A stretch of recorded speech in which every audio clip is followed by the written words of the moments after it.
So, Hello everyone, this is Dr. Kaspari over at Hillcrest Pet Hospital, and we're here to talk to you about nutrition today because a lot of people are confused about what to feed their pets at different, especially at different stages of their life.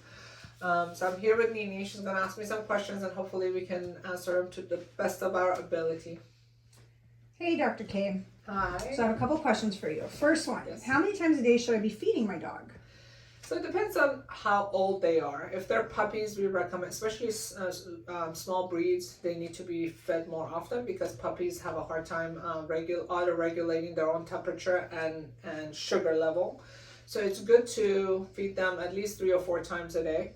But as they get older, I usually tell people 6 months or older, then you can slowly transition to either 3 times or then slowly to twice a day feeding at least. What about, can they ever get to 1 time? Do you think that's a So, possibility? well, some dogs just will eat just 1 time, Okay. right? But if they do come to me and say, hey, my dog is sometimes just throwing up bile throughout the day just randomly, but it's otherwise normal, then that's when I definitely have to insist on them doing it either smaller feedings 2 or 3 times a day. Awesome.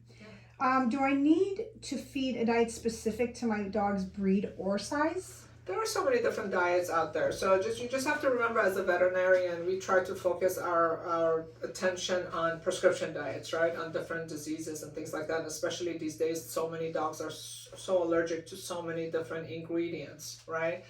But usually we try to help you over the counter stick to, if it's a small breed, stick with small breed brands, and if it's a large breed, with large breed brands.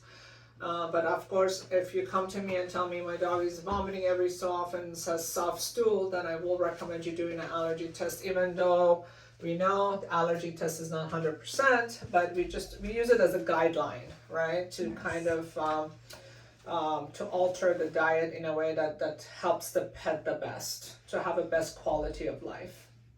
Cool. Okay. And then the last question, do the ingredients of treats matter when choosing a flavor or brand? Yeah, definitely. We go back to allergies, right? Because so many different dogs are allergic to so many different things. I always tell people, if you're going to try something new and it causes vomiting, diarrhea, even up to 2 weeks after you've started it, stop it. And then I will always recommend a food allergy test. If that's not, because they are a little bit more expensive, those tests, then I will say just eliminate it and try and do a food trial where you just do ingredient by ingredient, even though it can be cumbersome and it can be, people get discouraged sometimes because it can take a long time. But that's another way, trying to figure out what they're allergic to. Definitely stay away from ingredients that will cause vomiting and diarrhea in your pet. Awesome. Thank you, Dr. K. Those were the main questions that we had. Thank you so much for taking the time with us. Of course, my pleasure.